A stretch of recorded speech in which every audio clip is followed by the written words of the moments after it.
European explorers reached the Texas coast in the 1500s. The first Native American cultures they met were people who survived by gathering plants and hunting animals.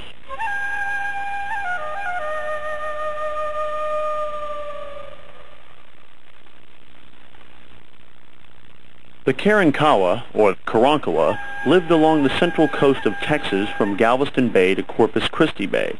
This tribe lived a nomadic life, moving from place to place in search of food.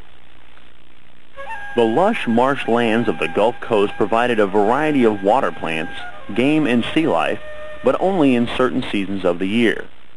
Because of this, the Karankawa had to be on the move constantly to make use of the resources around them. They ate fish and shellfish found in the shallow bays and inlets along the coast, and gathered wild rice that grew in the marshes or dug the roots of water plants from the bays. They also ate alligator meat and rubbed the grease of the alligator fat on their bodies to repel mosquitoes. They made pottery from clay and buried it in fire to harden. They also coated it with the natural asphalt they found along the beaches of the Texas coast. This helped to make the pots waterproof. This may have been the first use of Texas oil. The Karankawa traveled by boat across the inlets and marshes and between islands and the mainland. The boat was called a dugout. Workers would set small fires along the length of a large tree trunk. As the fire burned into the tree, they would scrape the charred wood out and hollow a long trench into the log. This was a slow task and would take many hours. Because of this, a strong dugout must have been a very valuable possession for a Karankawa family. Once the dugout was completed, a man could carry his wife and children and all their possessions from place to place. He would stand in a narrow boat and use a long pole to push against the bottom of the bay to propel the boat along. The Karankawa could even carry their houses in the canoe. Their houses were made from small poles tied together at the top. Mats of grass or leaves from palm trees were tied over the poles for protection from the wind, rain, and sun. Because the climate along the coast is mild, the houses did not have to be very sturdy. When a Karankawa family decided to move, they could fold their houses much like folding an umbrella and take it with them. At Goose Island State Park near Rockport, Texas, an ancient grove of live oak trees still stands only a few yards from the Gulf. This grove was an important meeting place for the Karankawa, probably the site of hundreds of meetings between tribes and special dance ceremonies called matates. The central tree of this grove is judged to be well over 1,000 years old. It measures 35 feet around its main trunk and stands 44 feet tall.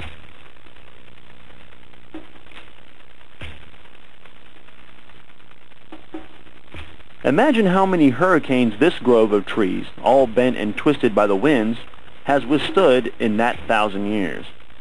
And imagine sounds of the drums and turtle shell rattles that have echoed through the night. The Karankawa were taller than other tribes of Texas, about 6 feet. Taller than the Spanish explorers that encountered them in 1528. They dressed in loincloths and skirts of animal skins. In cold or wet weather, they wore shawls woven from Spanish moss that grew in the trees along the coast. Karankawa men had strips of cane pierced through their chest and chin. They also painted their faces and bodies with red clay. For battle, they painted their faces half black with charcoal and half red with clay.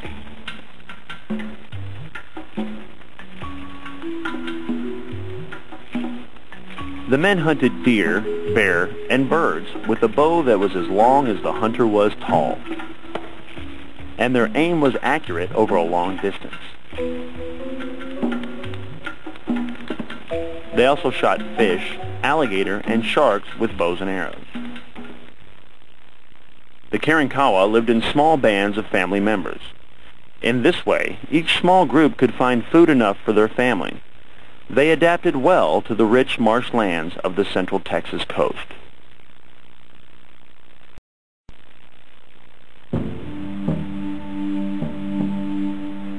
far to the southwest lived another nomadic tribe. The Coeltecan made their home in the South Texas plains and across the Rio Grande in northern Mexico. They were the most primitive or least advanced culture in Texas. The region was a desert with scattered grassland, mesquite thickets, and cactus. Because of the dry, barren land, few large animals lived there.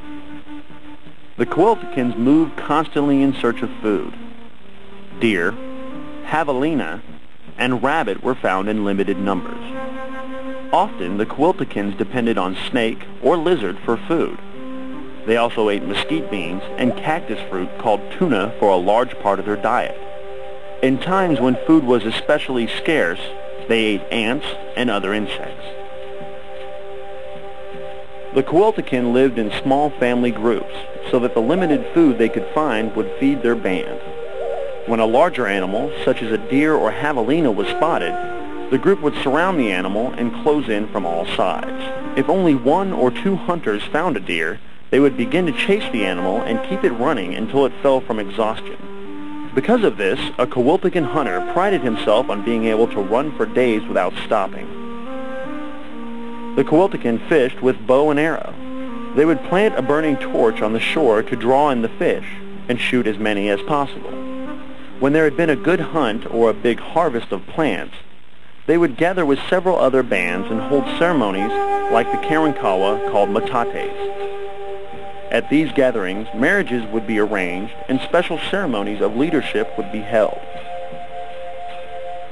The Coeltecan wore long loincloths and sandals made of yucca leaves and skirts of animal skin.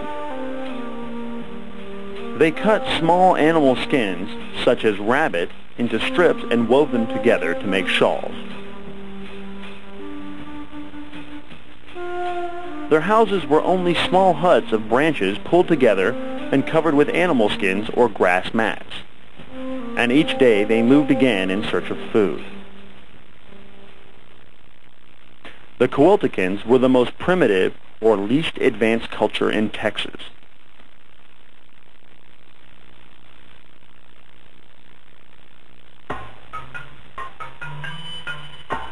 The northwestern area of Texas is part of the Great Plains of North America.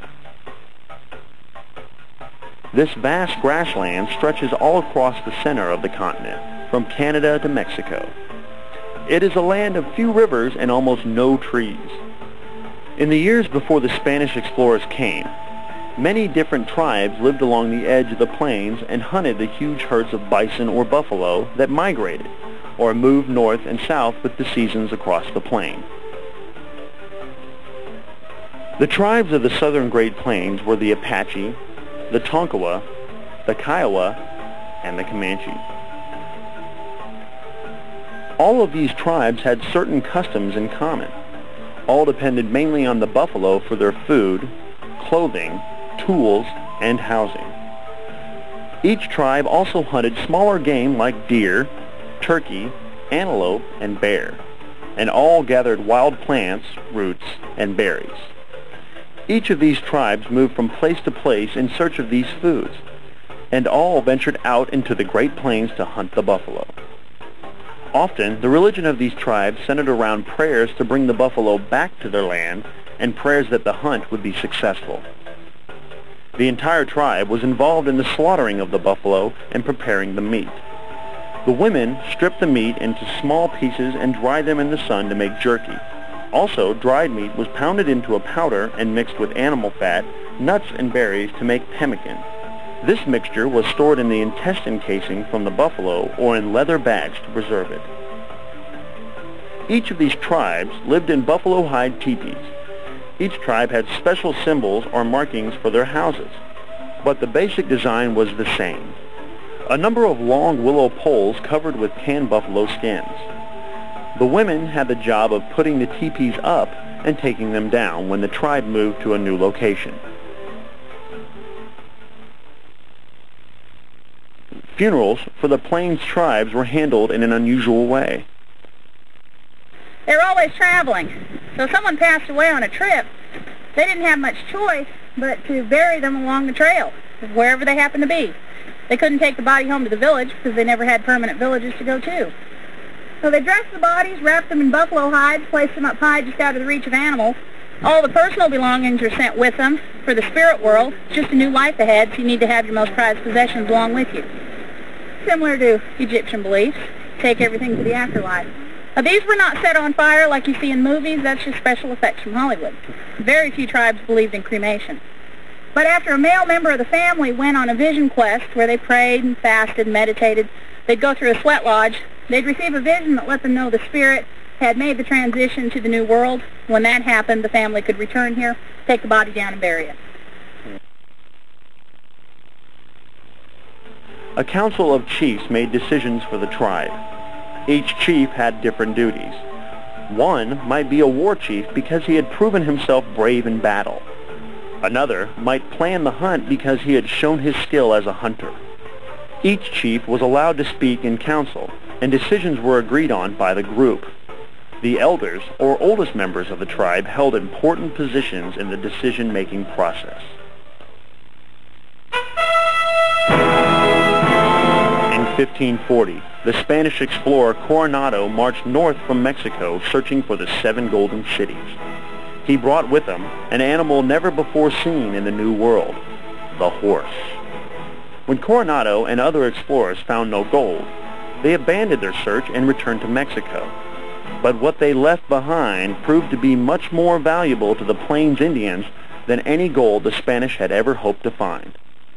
Horses of the conquistadors escaped and were taken by the Native Americans. Over the years, the number of horses multiplied, and the different Indian groups became excellent horsemen. Now the hunters no longer had to wait for the buffalo to return to their area. On horseback, they could follow the herds and travel across the vast Great Plains.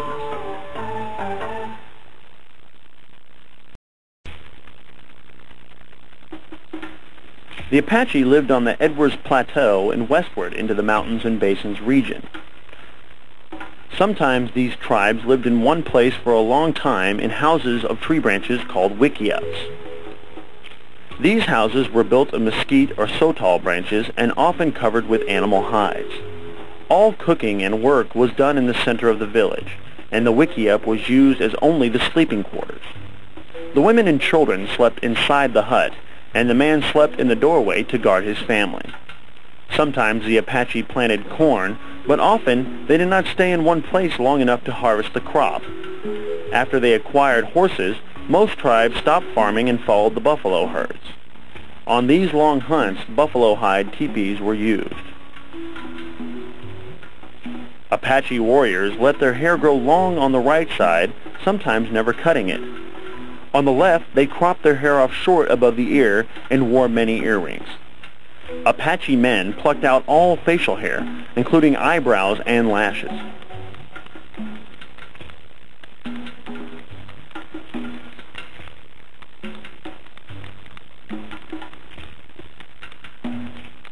The Kiowa were hunters of the Panhandle area of Texas and Oklahoma. They were unusual because they were friends and allies of the Comanche. Like the Comanche, they traveled long distances on horseback to hunt and raid other tribes and settlements. The Kiowa were well known for their pictographs drawn on buffalo hides. These drawings were calendars drawn in a circle that recorded great storms, or hunts, or possible sickness. They also told stories of battles and great events in a tribe. The Sundance was the most important ceremony of the Kiowa year. All the scattered Kiowa bands came together for the celebration. Marriages were arranged, property was exchanged, and prayers were offered for a good buffalo hunt and a long and healthy life for the Kiowa people. The Kiowa wore deer hide clothing, loincloth skirts and shirts. Their shoes were made of deer hide also, and the women decorated the hides with delicate beadwork, shells, and feathers. Exactly opposite the Apache, Kiowa men cut their hair short on the right side and allowed it to grow long on the left. Often they wrapped their long hair in otter fur.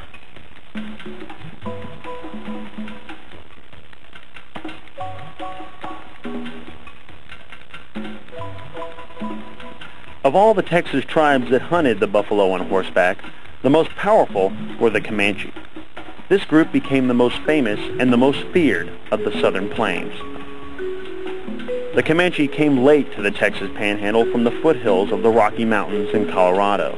Mounted on Spanish horses, they swept across the northwest portion of Texas, pushing back all other tribes.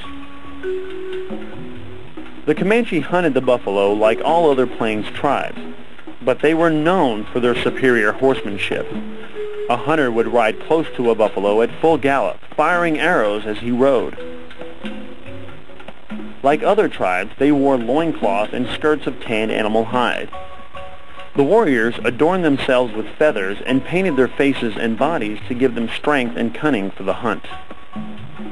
A prized headdress might be made of buffalo horns or a band of feathers. The women of the tribe decorated clothing, moccasins, cradle boards, and traveling cases called parfleche with beads and painted designs.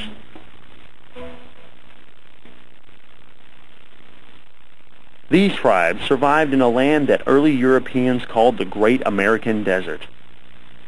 Their culture dominated the plains well into the 19th century, and the Comanche and Apache tribes were the last to give up their nomadic life to settle on reservations. Hunter-gatherer tribes of Texas survived in a harsh land by learning to adapt to their environment. They left behind many skills and traditions that are part of Texas today.